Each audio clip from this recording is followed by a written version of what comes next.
حلقہ داونائک Urdu primary school ویدپور ضلع اورنگآباد تیار کردہ مجید اللہ خان آواز سلیم نجمی جماعت پنجم مضمون ماحول کا مطالعہ حصہ دوم سبق نمبر 1 تاریخ کسے کہتے ہیں۔ گزشتہ سال چوتھی جماعت میں ہم نے چھترپتی شیواجی مہاراج کی زندگی کے حالات اور سوراج کے قیام کے لیے ان کی سرگرمیوں کا مطالعہ کیا۔ شیواجی مہاراج کی پیدائش سے پہلے کا زمانہ یعنی آج سے تقریباً 400 سال پہلے کا زمانہ، اسے ہم 400 سال پرانا یا 400 سال پہلے کا گزرا ہوا زمانہ کہہ سکتے ہیں۔ تو بچوں، اس پیراگراف میں یہ بات بتائی گئی ہے کہ زمانے ماضی یعنی گزرا ہوا زمانہ ہم اپنے معاملات میں سہولت کے لیے زمانے کی مختلف طریقوں سے تقسیم کرتے ہیں۔ ابھی، کچھ وقت پہلے، کچھ دیر بعد یا آج، کل گزرا ہوا، کل آنے والا یا اس سال، آئندہ سال وغیرہ لفظوں کا استعمال کرتے ہیں، گویا غیر محسوس طریقے سے اپنے دل میں زمانے کا شمار کرتے ہیں۔ ابھی، آج، اس سال وغیرہ لفظوں کے استعمال سے ذہن میں آنے والا زمانہ زمانے حال ہوتا ہے۔ کچھ دیر پہلے، کل گزرا ہوا، گزشتہ سال وغیرہ الفاظ زمانے ماضی کو ظاہر کرتے ہیں۔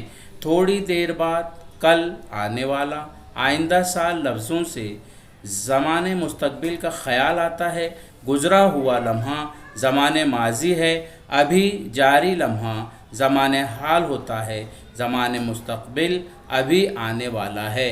تو بچوں، اس پیراگراف میں تینوں زمانوں کا ذکر کیا گیا ہے۔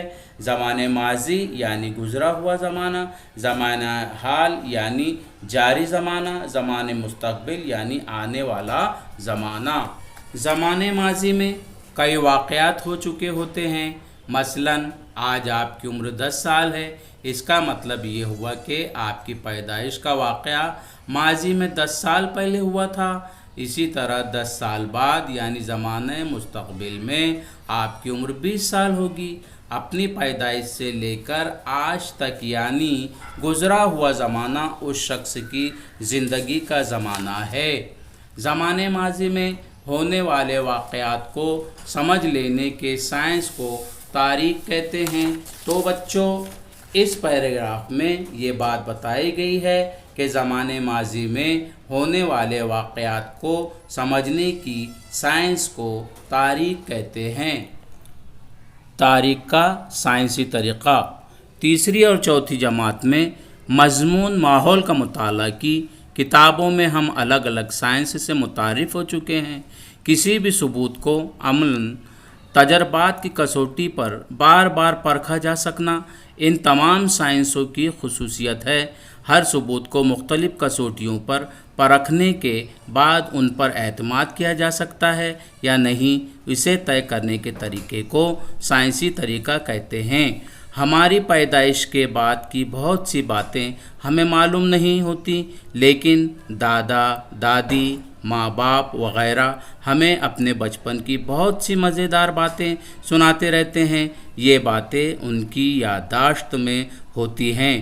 جب کسی ایک بات کو مختلف اشخاص اپنی یادداشت کی بنیاد پر سناتے ہیں تب ان کے بیان میں تھوڑا فرق ہو سکتا ہے۔ ایسی حالت میں ہمارے سامنے یہ سوال پیدا ہوتا ہے کہ بالکل صحیح ہے، یہ طے کرنے کے لیے کہی گئی باتوں کی باریک بینی سے چھان بین کرنا ہوتا ہے۔ اس پیراگراف میں یہ بات بتائی گئی ہے کہ ہر ثبوت کو مختلف کسوٹیوں پر پرکھنے کے بعد ان پر اعتماد کیا جا سکتا ہے یا نہیں، اسے طے کرنے کے طریقے کو سائنسی طریقہ کہتے ہیں۔ ماضی میں ہونے والے واقعات کو ٹھیک اسی طرح وجود میں لانے کا تجربہ کرنا ممکن نہیں ہے، اس لیے تاریخ کو پیش کرنے کا طریقہ دوسرے سائنسی علوم سے مختلف ہوتا ہے۔ چنانچہ ان کے ثبوت تلاش کرنے، جانچ پڑتال کرنے اور ان کی کڑیاں جوڑنے کے لیے سائنسی طریقہ استعمال کیا جاتا ہے۔ اس مقصد کے لیے ضرورت پڑنے پر دوسرے سائنسوں کی مدد لی جاتی ہے۔ ان تمام باتوں پر غور کرنے کے بعد کہا جا سکتا ہے کہ تاریخ سائنس ہے۔ تاریخ صرف خیالی بنیاد پر نہیں لکھی جاتی۔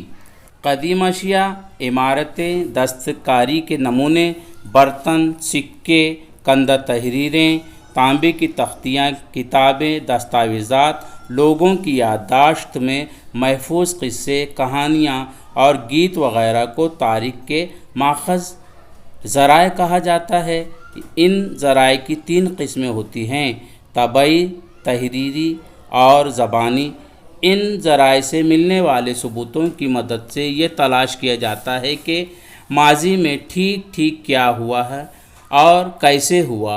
ان ثبوتوں کا صحیح یا غلط ہونا بھی اچھی طرح سے جانچا پرکھا جاتا ہے۔ کسوٹی پر کھرے اترنے والے ثبوتوں کی بنیاد پر ماضی کے واقعات کو ترتیب وار جوڑ کر پیش کیا جاتا ہے۔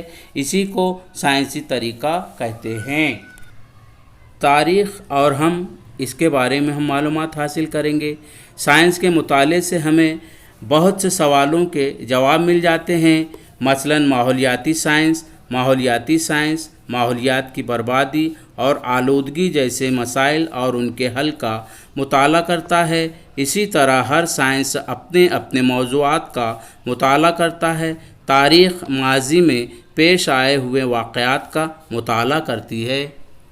انسان کے انفرادی یا اجتماعی کاموں سے انسانی ترقی کے لیے فائدہ مند یا نقصان دہ ماحول پیدا ہوتا ہے اور اس کا اثر ہماری روزمرہ زندگی پر پڑتا ہے۔ مثلاً کسی گاؤں کے لوگ جب متحد ہو کر ایک دوسرے کی مدد سے تمام کام انجام دیتے ہیں تو اس وقت گاؤں خوب ترقی کرتا ہے۔ لیکن اگر کسی وجہ سے گاؤں کے لوگ متحد نہ ہو سکے تب گاؤں کی ترقی میں رکاوٹیں آتی ہیں۔ ماضی کے انسانی سماج کے خیالات، اعمال اور ان اعمال کے نتائج کو تلاش کر کے تاریخ کئی سوالوں کے جواب ڈھونڈ لیتی ہے۔ تاریخ کے مطالعے سے یہ معلوم کرنا ممکن ہو جاتا ہے کہ انسانی سماج کی ترقی کے لیے کون سی باتیں مطلوب ہیں اور کون سی غیر مطلوب۔ اس مطالعے سے یہ بھی معلوم ہوتا ہے کہ حال میں ہم کیسا برتاؤ کریں جس سے مستقبل خوب سنورے۔ ماضی میں گزرے ہوئے عظیم لوگوں کے حالات زندگی کا بیان کر کے ہمیں جوش اور حوصلہ دلانے کا کام بھی تاریخ انجام دیتی ہے۔ تاریخ ہی سے ہماری اور دوسری تہذیبوں میں باہمی لین دین اور انسانی تہذیب کی ترقی کی منزلیں معلوم ہوتی ہیں۔ ساتھ ہی یہ بھی معلوم ہوتا ہے کہ انسانی طرز زندگی میں کس طرح تبدیلیاں آتی گئیں۔ ہر بستی، ضلع، ریاست اور ملک کی الگ تاریخ ہوتی ہے۔ اسی طرح زمین، اس پر موجود پہاڑ، آبی ذخائر، حیوانات و نباتات، انسان غرض سب کو علیحدہ تاریخ ہوتی ہے۔ ہر سائنس کی بھی اپنی انفرادی تاریخ ہوتی ہے۔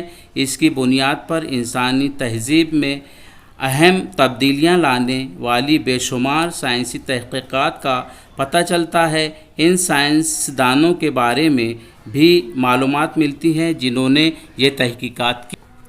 اس پیراگراف میں یہ بات بتائی گئی ہے کہ تاریخ کے مطالعے سے یہ معلوم کرنا ممکن ہو جاتا ہے کہ انسانی سماج کی ترقی کے لیے کون سی باتیں مطلوب ہیں اور کون سی غیر مطلوب۔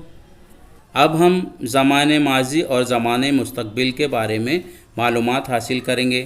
زمانے ماضی، زمانے حال اور زمانے مستقبل مختلف واقعات کی مربوط زنجیر میں جڑے ہوتے ہیں۔ مثلاً آزادی حاصل کرنے کے لیے ہندوستانیوں نے انگریز حکومت سے لڑائیاں لڑیں۔ یہ ایک تاریخی عمل ہے جس کی وجہ سے 15 اگست 1947 کو ملک بھارت آزاد ہوا۔ اس لیے کہا جا سکتا ہے کہ حصول آزادی کا واقعہ آزادی کی لڑائی کے عمل کا نتیجہ ہے۔ ہمارے ارد گرد ہونے والے کئی واقعات اسی طرح ان اعمال سے جڑے ہوتے ہیں جو ہم نے ماضی میں کیے تھے۔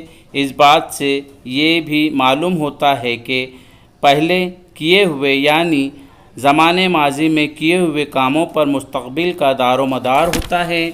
یہ سبق ہمیں تاریخ کے مطالعے سے حاصل ہوتا ہے۔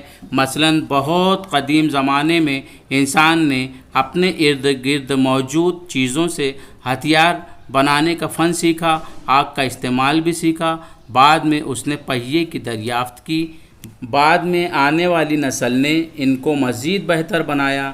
انسان کی جسمانی اور ذہنی ترقی کے ساتھ ساتھ تکنیکی علم ترقی کرتا گیا۔ یہ عمل آج بھی مسلسل جاری ہے۔ ماضی کے دریافتوں کی بنیاد پر ہی بعد میں نئے انکشافات کرنا ممکن ہوتا ہے۔